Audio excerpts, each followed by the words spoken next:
ओम नमो भगवते वासुदेवाय. अधिक मासाला प्रारंभ झालेला आहे. श्री गणेशाला वंदन करून, मात्यापित्याला नमन करून आज मी तुम्हाला गीतेच्या 3ऱ्या अध्यायाचे काय महत्त्व आहे हे सांगणार आहे. ओम नमो भगवते वासुदेवाय. ओम नमो भगवते वासुदेवाय. गोपाल कृष्ण महाराज की जय. श्री विष्णू भगवान म्हणाले, हे प्रिये, गावात जड नावाचा एक ब्राह्मण राहत होता. कौशिक कुळात त्याचा जन्म झाला होता. त्याने आपल्या जाती धर्माचा त्याग करून वैश्यवृत्तीने कालक्रमण करू लागला. त्याला परस्त्रीशी व्याभिचार करण्याचे दुर्व्यसन लागले.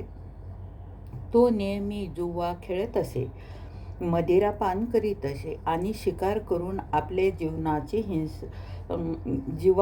अनेक जीवांची हिंसा करीत असे. अशा रीतीने बरेच आयुष्य गेले. त्याच्या जवळचे धन नष्ट झाल्यावर तो व्यापार करण्याच्या उद्देशाने उत्तर दिशेला पुष्कळ दूर गेला. तेथे बरेच द्रव्य कमावल्यानंतर तो आपल्या घराकडे वापस येत होता. बरेच अंतर चालून गेल्यानंतर एके दिवशी सूर्यास्त होऊन सर्वत्र अंधार पडला असता त्याला एका वृक्षाखाली काही डाकूंनी पकडले व त्याला मारल्यामुळे त्याचे प्राणज्योत मावळली.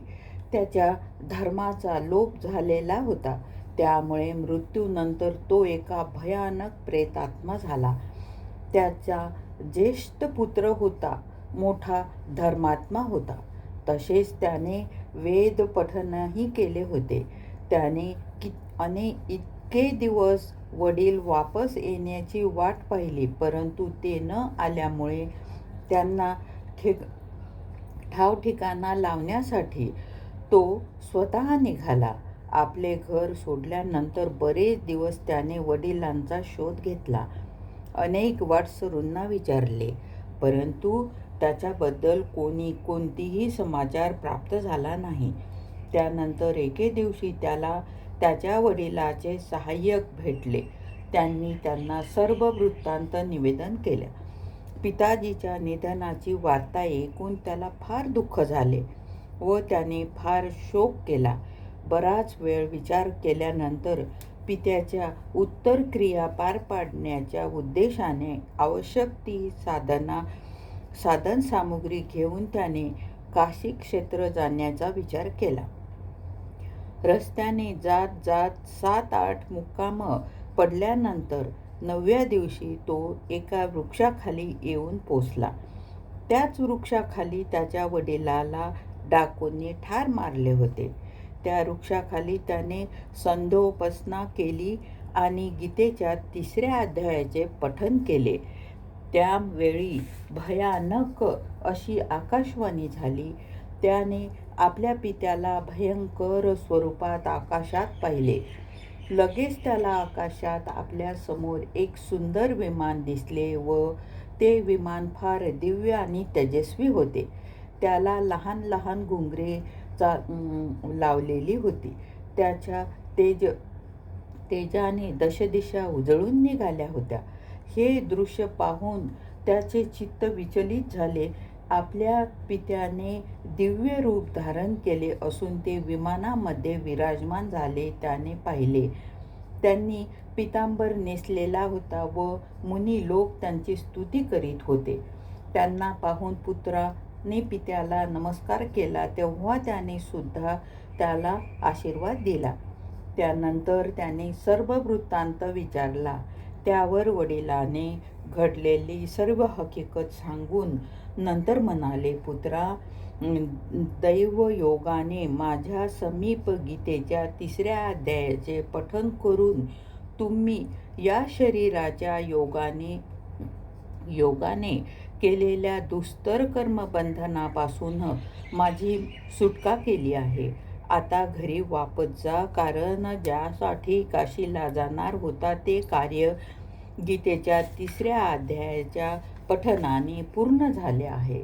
वडिलाचे असे म्हणणे ऐकून पुत्राने विचारले, पिताजी, आता मला काही हितोपदेश करा. तेव्हा वडील म्हणाले, अनघ तुम्हाला हेच काम पुन्हा करावयाचे आहे. जे काम मी केले आहे तेच माझ्या भावांचे सुद्धा केलेले आहे, म्हणून हे घोर नरकात पडलेले आहेत. त्यांचाही उद्धार तुम्ही केला पाहिजे.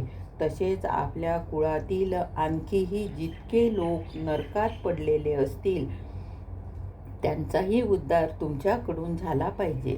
हेच माझे मनोरथ आहे. बेटा, ज्या साधनांच्या योगाने तुम्ही मला मुक्त केले आहे ती साधना दुसऱ्यासाठीही योग्य आहे, म्हणून त्याचे अनुष्ठान करावे व त्याच्या अनुष्ठानामधून मिळणारे पुण्य नारकीय जीवांचा संकल्प करून अर्पण करावे. नरकीय जीवांचा संकल्प करून अर्पण करावे. त्यामुळे ते सर्व पूर्वज माझ्याप्रमाणेच यातनांमधून मुक्त होऊन लवकरच विष्णू परमपदाला प्राप्त होतील. पिताजीचे असे वचन ऐकून पुत्राने म्हटले, पिताजी, जर अशी गोष्ट आहे आणि आपलीही अशीच इच्छा आहे तर मी सर्व नरकीय जीवांचा उद्धार करीन. हे ऐकून वडील म्हणाले, बेटा, असेच होवो. तुमचे कल्याण असो. माझे अत्यंत प्रिय काम आज संपन्न झाले आहे. अशा प्रकारे पुत्राला आश्वासन देऊन त्याचे वडील भगवान विष्णूच्या परमधामाला प्राप्त केले. त्यानंतर तो सुद्धा वापस आपल्या गावी आला आणि भगवान श्रीकृष्णाच्या रमणीय मंदिरात श्रीकृष्णासमोर बसून पिताजीच्या आदेशानुसार गीतेच्या 3ऱ्या अध्यायाचे पठन करू लागला.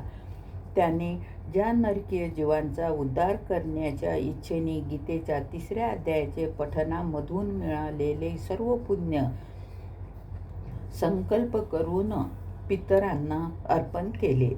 यावेळी भगवान श्रीकृष्ण विष्णूचे दूत यातना भोगणाऱ्या त्या नरकीय जीवांना सुटका करण्याच्या उद्देशाने यमराजाजवळ गेले. यमराजाने त्यांचे सकारात्मक युक्त पूजन करून त्यांना कुशल विचारले व श्री विष्णूचे दूत म्हणाले, धर्मराजा, आमच्यासाठी इतर सर्व आनंद आहे. अशा प्रकारे सत्कार करून पितृलोकांचे सम्राट परमबुद्धिमान यमराजाने विष्णुदूतांना येण्याचे कारण विचारले.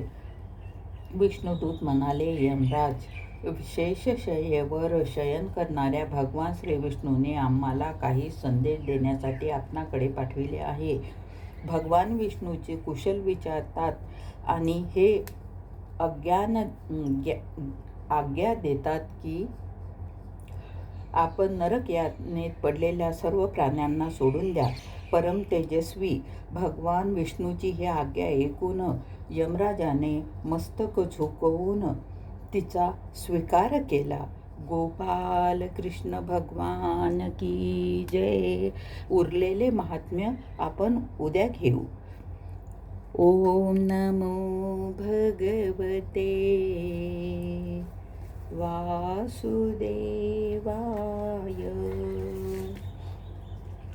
ओम नमो भगवते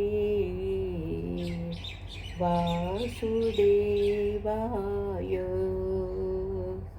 ओम नमो भगवते वासुदेवाय. विष्णू भगवंता, सगळ्यांच्या इच्छा पूर्ण करा, सगळ्यांना धनवान बनवा. हरे नमः, हरे नमः, हरे नमः.